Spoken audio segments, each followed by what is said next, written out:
Before I start, I want to say this clearly. This is about one household I grew up in, one part of my story. It's not a statement about every mother in my life or every form of care I've known. The people who showed up for me, especially the women who did protect me, they already know who they are. I'm not angry about Mother's Day. I'm just tired, resolved. Like, I've already run this loop enough times to know where it goes. I understand what happened in my family. I understand the patterns. And I understand how people decide, sometimes very deliberately, that it's easier to protect the story than to protect the kid. I grew up around things that were treated as normal that just weren't. Abuse, not just of power. Racism said out loud like it was nothing. Slurs treated like jokes.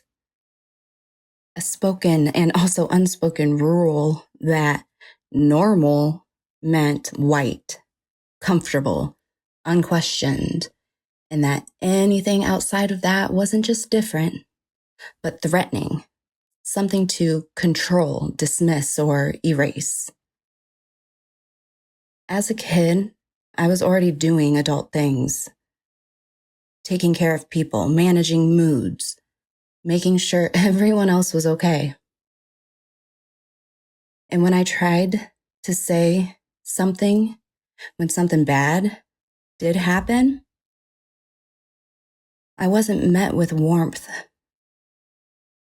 I wasn't met with confusion. It was a straight denial of my reality. Because hearing that reality would have cracked the picture that they wanted to keep. Whatever picture, sick, twisted thing that they had in their frame of mind. What made it worse wasn't just what happened, it was what didn't happen after.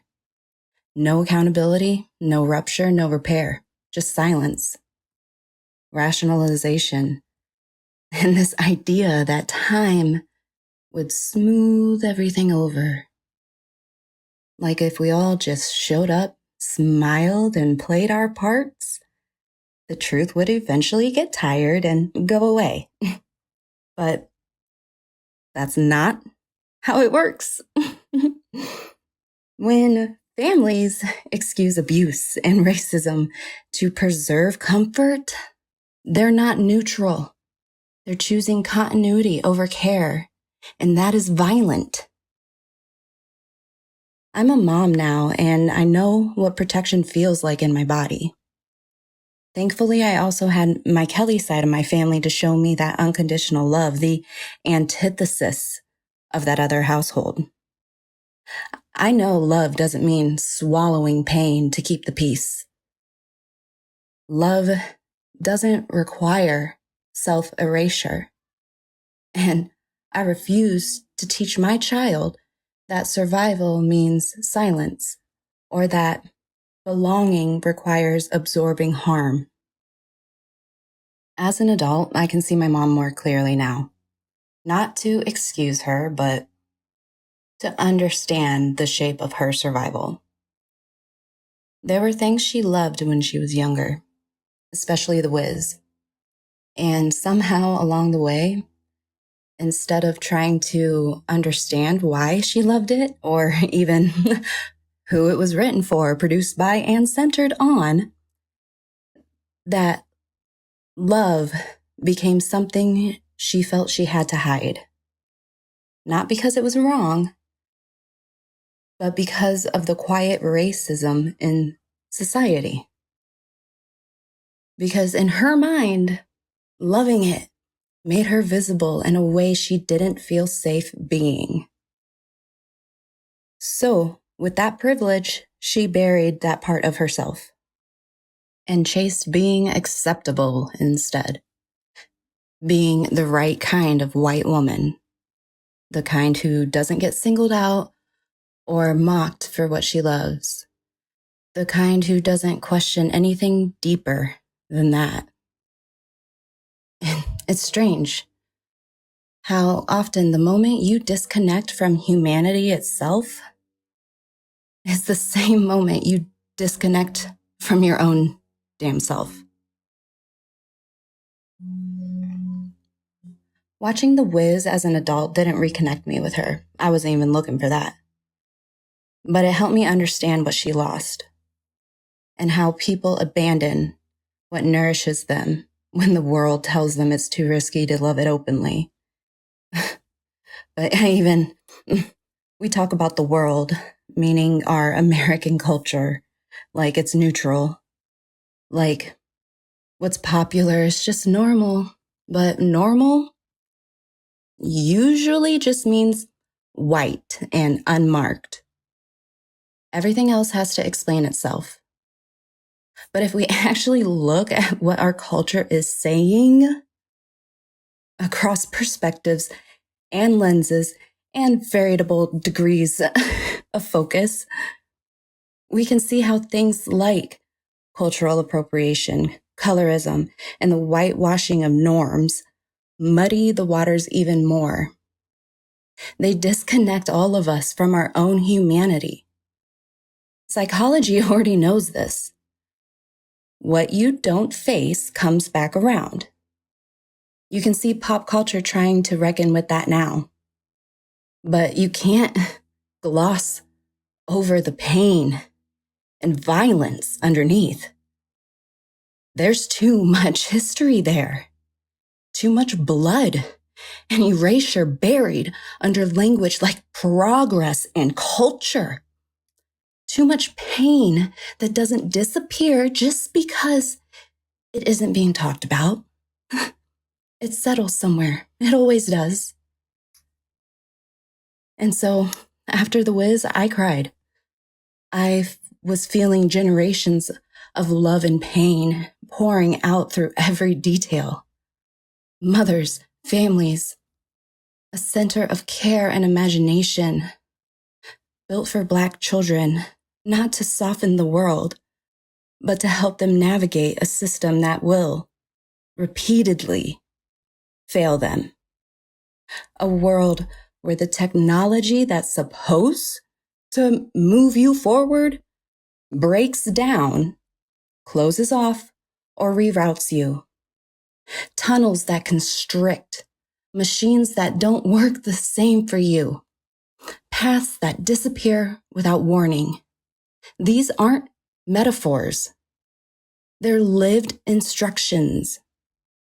And learning how to move anyway is something Black children are taught early because they have to be. And that kind of knowledge isn't passed on the same way to white children. Not because they're incapable of understanding it, but because the system usually works well enough for them that it never has to be explained. Unless something interrupts that flow, disability, class, family fracture, they aren't forced to read the machinery underneath and within. So the Wiz isn't just a story, it's a translation, a way of saying this world will try to choke your path and you're not imagining it. And it still can't stop you if you keep moving, if you ease on down the road. I also know this. I move through the world with privilege as a pretty white girl. And that is important and matters because it insulated me in ways that I didn't earn and didn't always see at the time. And even with that buffer, even with only a sip of that pain,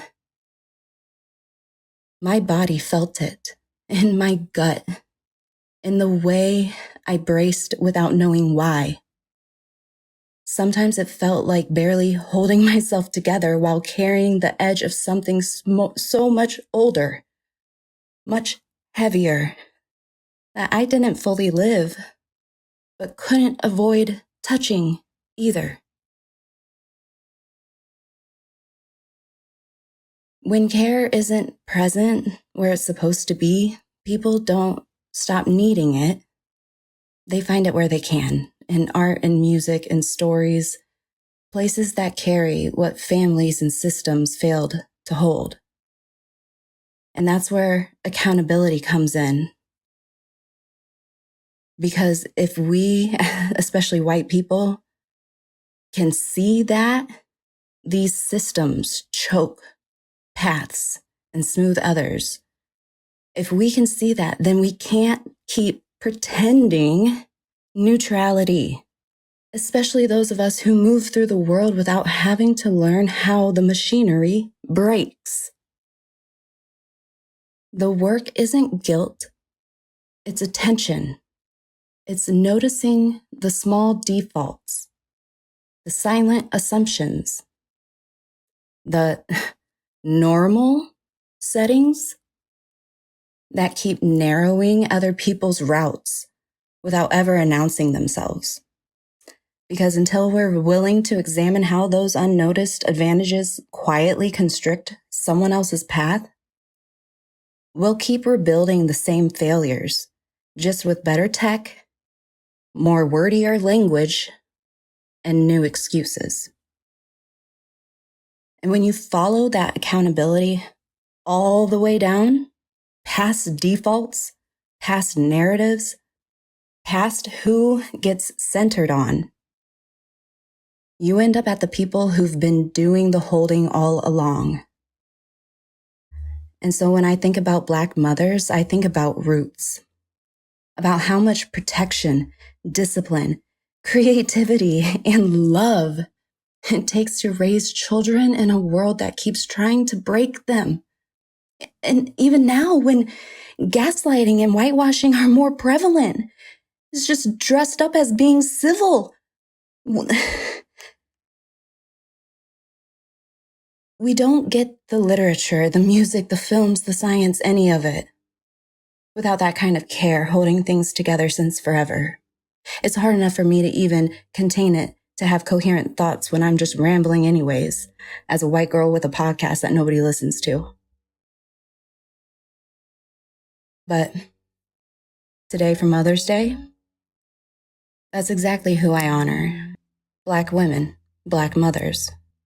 Not as a fantasy of what I didn't have, not a performance or anything, but just for the sheer fact of that strength and them proving time and time and time and time and time after time and again that love can travel, that mothering love can echo, that love can reach people it was never meant or intended for, but still do its job.